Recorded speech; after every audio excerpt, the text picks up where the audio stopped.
Good morning. How are you all? Hope you're all in the pink of health. Okay, without much ado, let's continue. I am afraid that this class could be a little longer, but I'll try to reduce to 30 to 35 minutes. Okay, epithalamy. What is this term? It is a lyric poem in praise of Hymen. Hymen is the god of marriage. Okay. An epithalamy often blesses a wedding ceremony. This is a poem or a song written to praise or written to be sung at the time of wedding. Okay. Edmund Spenser's famous poem, Epithalamion, written for his second marriage in 1595, not the date, is considered by some scholars and critics as the best example of this form of poetry. Okay. Richard Crashaw, John Donne, Philip Sidney, and Ben Jonson also used this form. Okay. Next one, Esperanto. What is this? This is an artificial language. This was asked in one of the exams in the past. Esperanto is dash and a few options. It's an artificial language which was devised sometime in the latter part of the 19th century. Okay. Esperanto is spoken by some 2 million people. Okay, mind that. As a second language in 115 countries. Okay. Now, I'm giving you a taste of what it is. Zillow, the noun form, means heaven, sky, inferno, child, ami, to love, to like, zia, every kind of ziam, always, forever. You don't have to learn any of this by heart. I just giving you a taste of what it is. Let's look at some examples. You can use it among yourself. Me amas win. I love you. Me malamas win. I hate you. We estás tía bella. You're so nice. We estás tía bella. You're very beautiful or handsome. Same used for men and women. We estás idioto. You are an idiot. Sounds like Italian, right? Li estás idioto. He's an idiot. Si estás idioto. She's an idiot. Okay. That's a taste. Okay, foreshadowing. Foreshadowing means a writer tries to give us some signs, some indications of what is about to happen in the story, or if it is in a film, or if it is in a drama. You have some clues as to what is going to happen next. Okay. Look at this example. The leaves fell early that year. This is a line from Hemingway's famous novel, A Farewell to Arms. Now, the leaves fell early that year, foreshadows an early death. Now, in Macbeth, you know Macbeth, the witches are a sign of bad things going to happen to Macbeth in the play. Charles Dickens, in his famous novel, Great Expectations, try to acquaint yourselves with this novel piece, uses the weather to show the protagonist with angst. Angst means anxiety, worries, concerns. Now, symbolism is usually used as a technique for foreshadowing. It could be a lonely animal, a bird, or storm clouds. They symbolize various things. Genre, you know, this is a type of literature: poetry, drama, fiction, or Gothic novels. Okay, these are all genres, different types.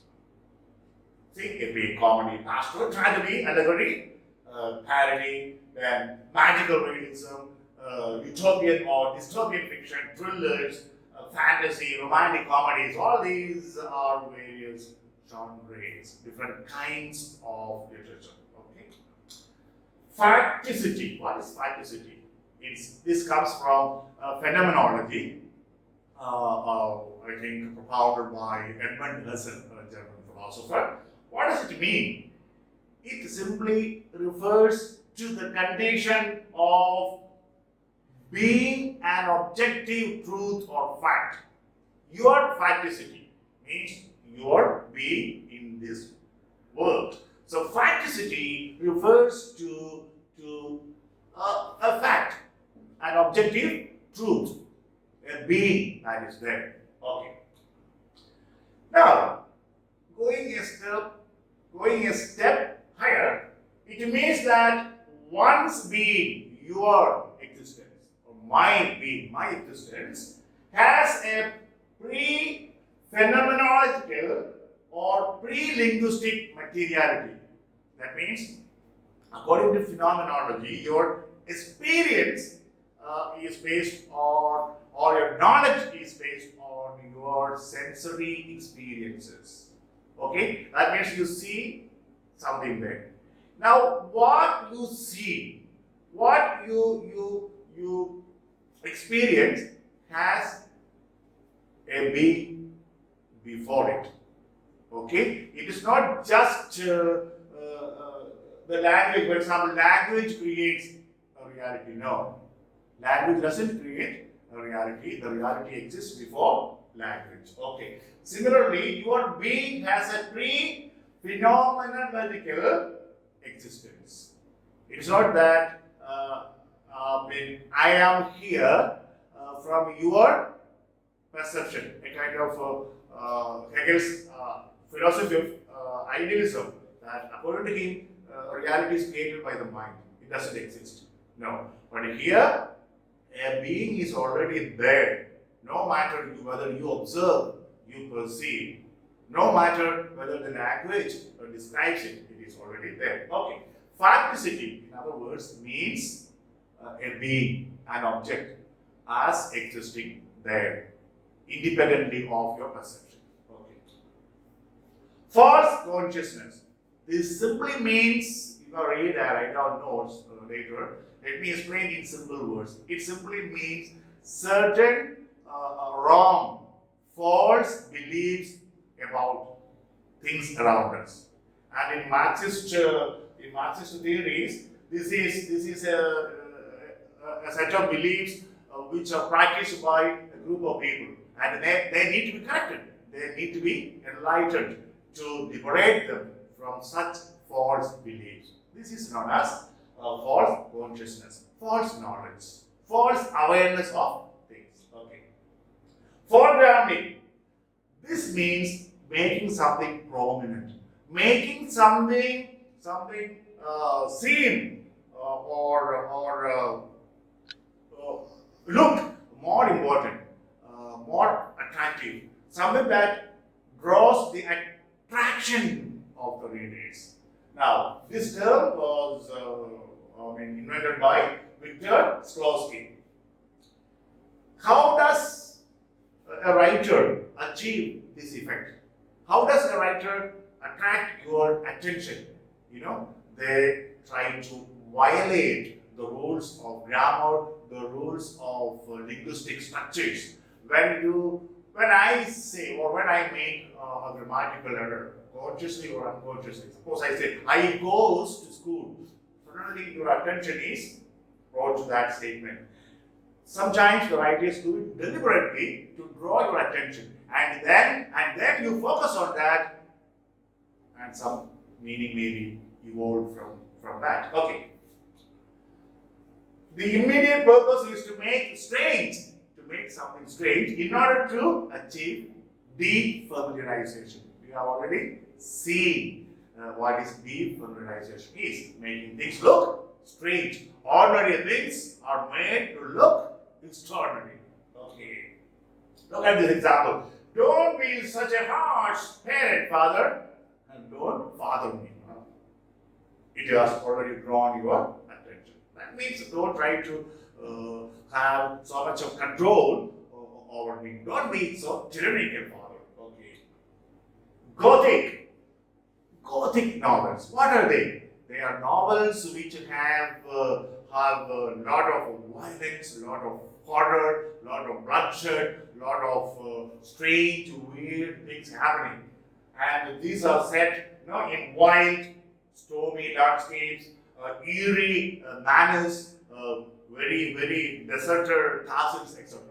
This is Gothic novel. Some examples very quickly we go over.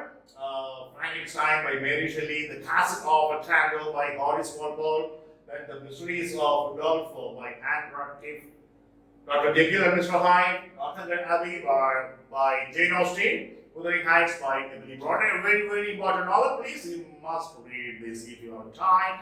At least read the summary. That is not the kind of advice a teacher must give to his or her students, but at least you must become familiar. Questions can be asked from this novel.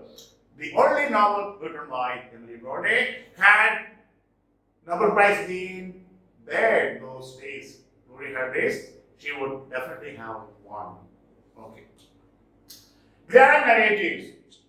This term was introduced by Jean-Francois Lyotard. This is pronounced Jean-Francois Lyotard. And what does it mean? It refers to those writings which claim to be the ultimate commentary on truth, or those writings which explain the world and its meaning in totality. Grand narratives, or it's also known as meta-narratives. Okay, the mother of all narratives. Okay. Gynocentrism means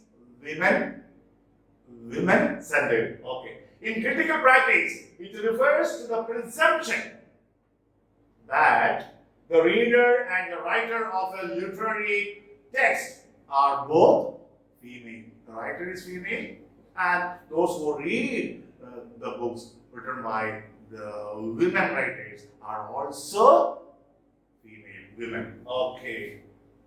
Next, gyno-criticism. Not the point. This word was coined by Elaine Sholter. Okay, it is used to describe a literary critical perception that feminist criticism by women would focus its attention only on text written by women. That is gyno-criticism. Okay. Now, hermeneutics. Don't be frightened by the term. Hermeneutics is nothing but various ways or manners or modes of interpreting a text. What are the various means that we use to interpret a text? We have a lot of theories, right? Like formalism, new criticism, new historicism, deconstruction, post-colonial criticism, Marxist criticism, human studies, gender studies, whatnot. So, all those modes of analyzing and interpreting and exposing a text together is known as hermeneutics. Okay. Now, heteroglossia. What is this? The term has originated from Mikhail Bakhtin. Come on, this guy has coined a lot of words. Make a list of all those writers and the words coined by these writers. Now, put simply, heteroglossia is all the different ways people communicate with one another. There are various ways that people communicate with one another, and a person may try to approximate the communication or the speech mode of another person. For example, a farmer, when he talks to another farmer, uses a particular kind of language and expression, but when he talks to an official, he uses another kind of language. This phenomenon is known as heteroglossia. Okay. In literature, what does this mean? In literature, it means various or different or even conflicting voices used or opinions or ideologies expressed in a text by the writer through different characters. What is that? Polyphonic voices. Polyphony. Okay, allowing different voices. Multiple and conflicting perspectives.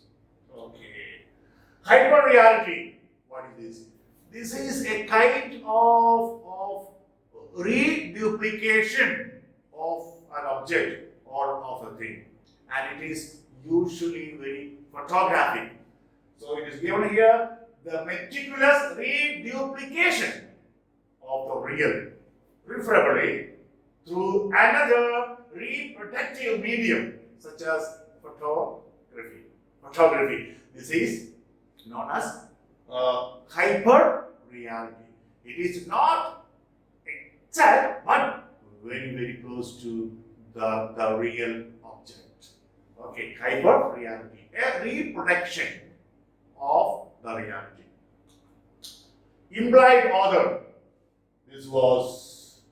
This term was coined by Wayne Booth. Now, in his famous book, The Rhetoric of Fiction, 1961, not the point for examination.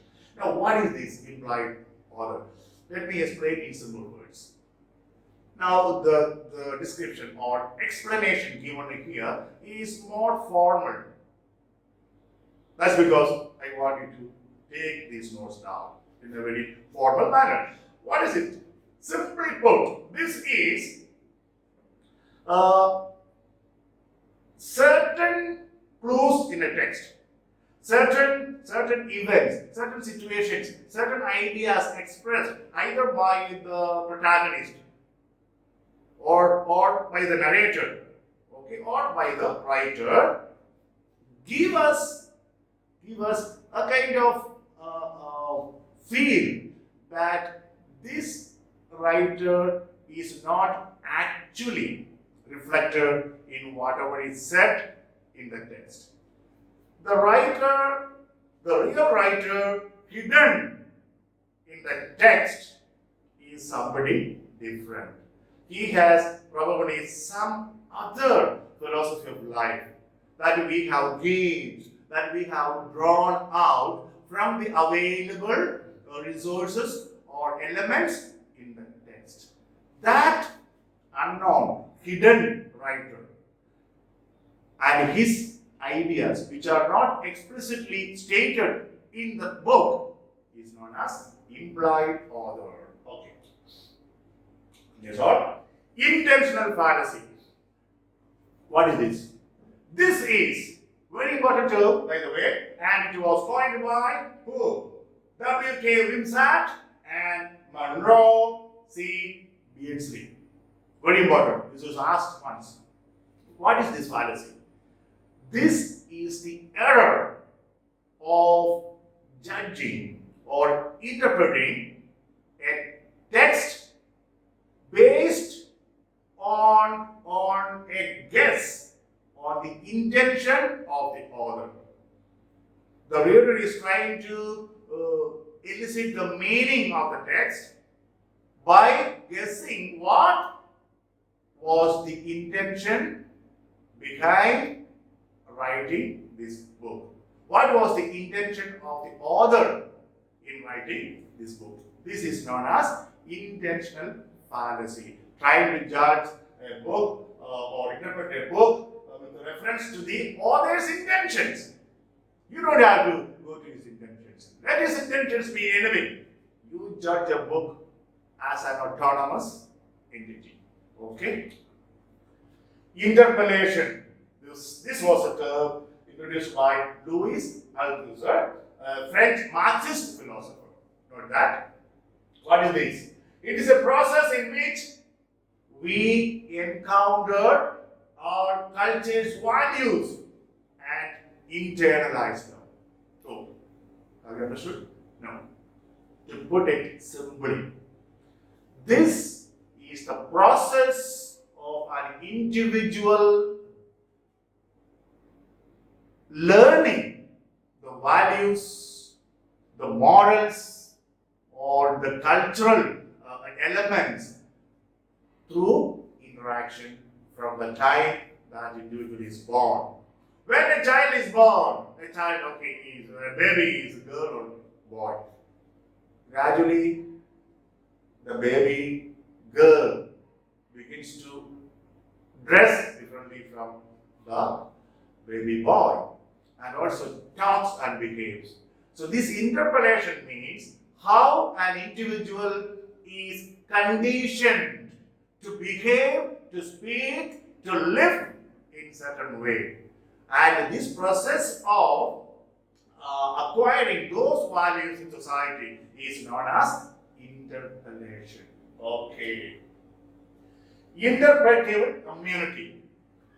Interpretive community means a group or a community of competent readers who interpret a text based on certain common assumptions that exist in that community with regard to how a text should be read.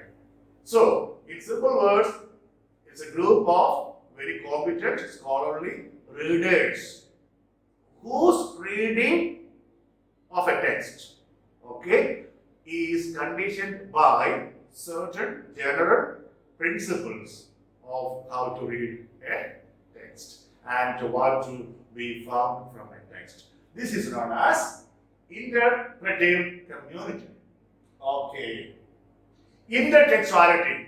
This term was coined by Julia Kristeva, a famous feminist writer. What is this? It means no text is really original. No text is independent of other texts written before. All texts have certain interconnection because the ideas already expressed by writers before now are either consciously or unconsciously imitated by a writer today, here and now. Now, how it happens, we can give a philosophical explanation for that. Language already exists. That is known as, lang. Lang is the body of a language with all its rules and systems, structures. And a writer simply inhabits that language, borrows it. Every writer does that. So there is a kind of intertextuality. That means the interconnection of different texts thematically and linguistically is known as intertextuality. Okay. Imagery.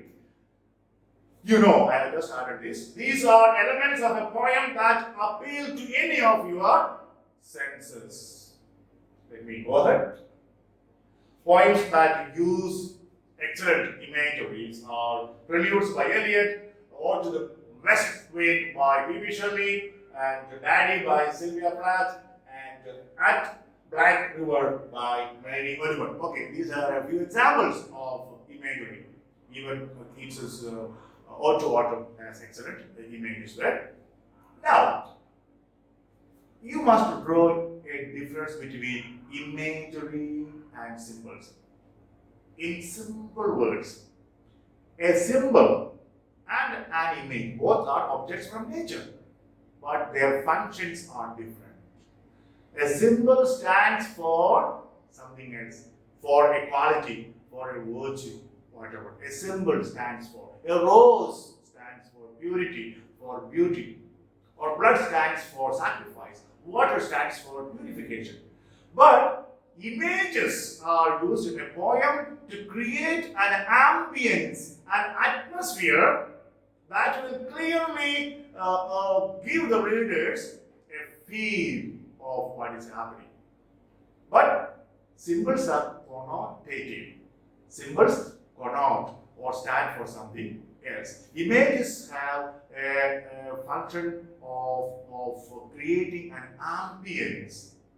If you use some very dark, weird, and gruesome images, then such a horrifying ambience is created. If you use some elegant, charming, beautiful symbols, then an atmosphere of peace and tranquility, etc. Is created.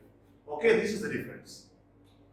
Now, look at this example. She would lose the thread of the conversation, and a tear of nostalgia would soar to her palate when she saw the strips of damp earth and the piles of mud that the earthworms. See, all these images like the salt and tear and palette, the piles of mud and earthworms, it gives you an idea of the ambience that the writer wants to create. Okay.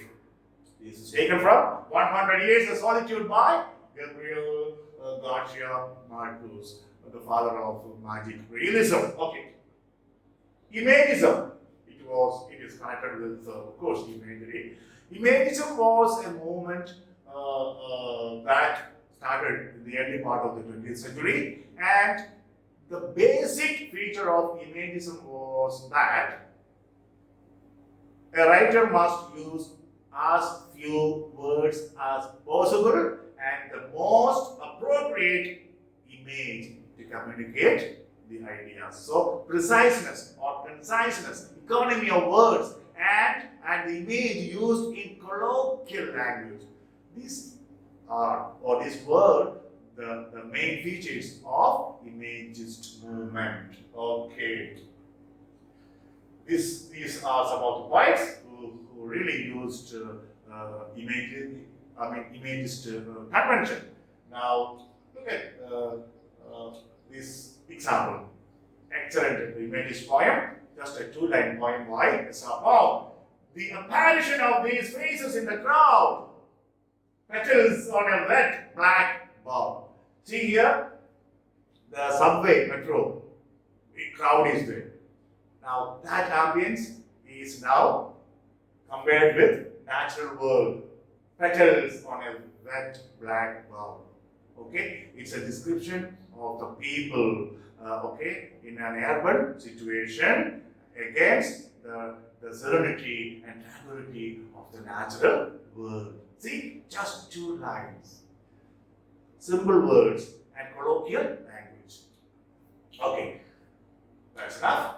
Invocation. This is a prayer sent out to the muses by a writer, especially poets, before starting their poems. This is known as invocation. Okay.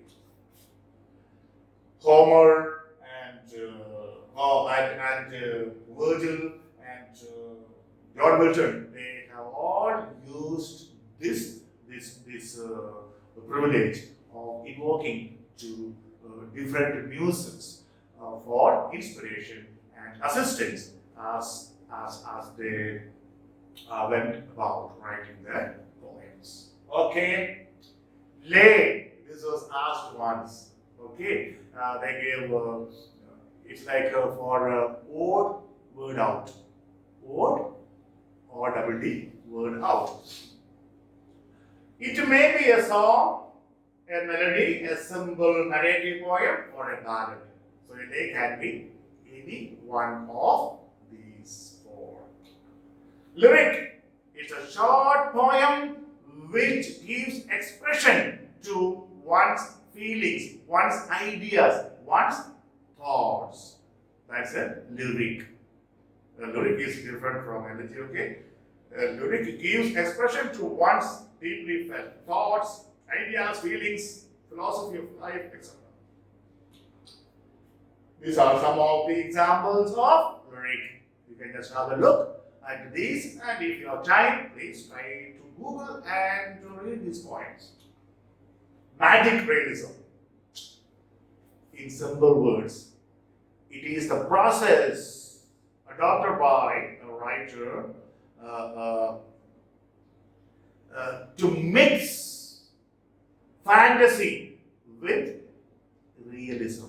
So fantasy and or fantastic elements are juxtaposed with realistic elements. Then you have magic realism. When you mix fantasy and realism, The result is magic realism. That's all. Some extraordinary, some uncommon elements are mixed with common and ordinary things. So you have magic realism. Okay. Gabriel Garcia is the father of magic realism. From the examination point of view, it is very important. Mock epic. What is mock epic?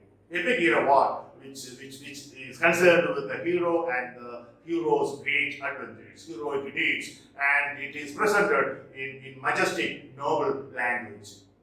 And mock epic is that which uses the conventions of epic poem in order to deal with a topic of triviality, a topic of brightness, okay, purity. That's what mock epic, mock something. Okay, some excellent examples. We will see these poems later on. Matt Flecknoe by John Dryden, The Rape of the Lock by Alexander Pope. Okay. The others, Louis Henry Sullivan is called the father of modernism. Okay, just come in between. Okay. Okay. Now, next one. Motive. It is a recurring. A motive is different from theme. There's a difference. Motive supposed to develop the theme. A motive is a recurring image that occurs in the novel, throughout the novel. That is motive. And this motive tries to develop the theme. Let's see. Exactly what I have said. The theme of a text is reinforced by the motive. Okay. Jonathan Swift's Gulliver's Travels and John Bunyan's The Pilgrim's Progress both have the motive of journey. That is the recurring image. So any recurring image in a text is the motive. And that image definitely helps, supports to develop the theme. Wealth and finance is an important motive in Fitzgerald's The Great Gatsby. This is a very famous modern novel. Okay. Or fire is a motive in William Golding's famous novel, The Lord of the Flies. Are you familiar? If you are not familiar, please acquaint yourselves with this novel. Myth. No, myth is a story which tries to find out an explanation for a lot of phenomena, incomprehensible phenomena happening around us. This is the function of myth. It's a story, one concerning the early history of a people. You know, we have seen Greek mythology and explaining a natural or social phenomenon. Okay, typically involving supernatural beings.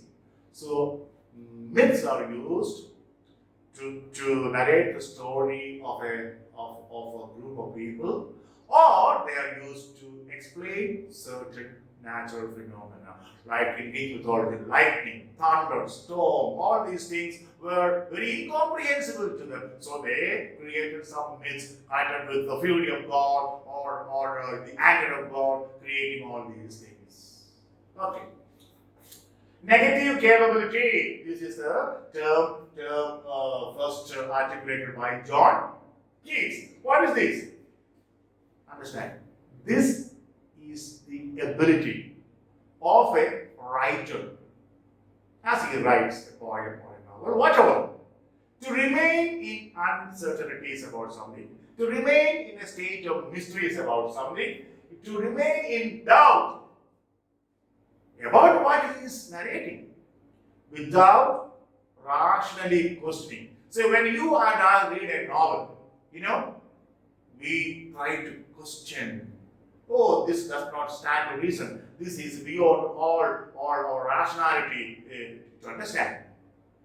Coleridge would say, willing suspension of disbelief. If you want to enjoy a piece of work, you must suspend your disbelief. You must be in that world. You must transport yourself into that world of the writer and enjoy the text.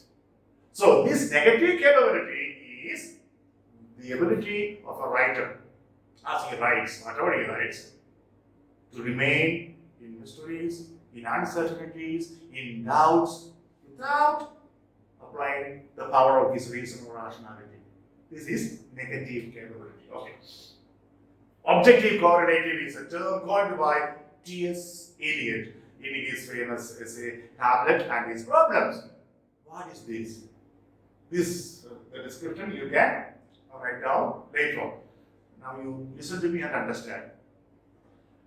This is the creation of certain events, certain situations, certain objects, a set of objects in a play, which will help the writer to project the actual emotions and the feelings felt by the protagonist. Okay, the protagonist is very angry, he's very emotional, he's very violent, and he is burning with certain emotions within himself, and of course, this cannot be just expressed. But when the writer uses a set of objects, a set of events, situations, his inner feelings are reflected through these objects. This is known as objective correlative. And T.S. Eliot criticizes Shakespeare for not able to create appropriate objective correlatives in the play Hamlet to give a suitable expression to the agony, to the pain, to the dilemma expressed by Hamlet. Is that clear? Good. This is for you to read and take down. Parataxis, also known as in the 10. Very quickly we go over this. It is a literary device in which there is a juxtaposition of short, simple, independent clauses without conjunctions.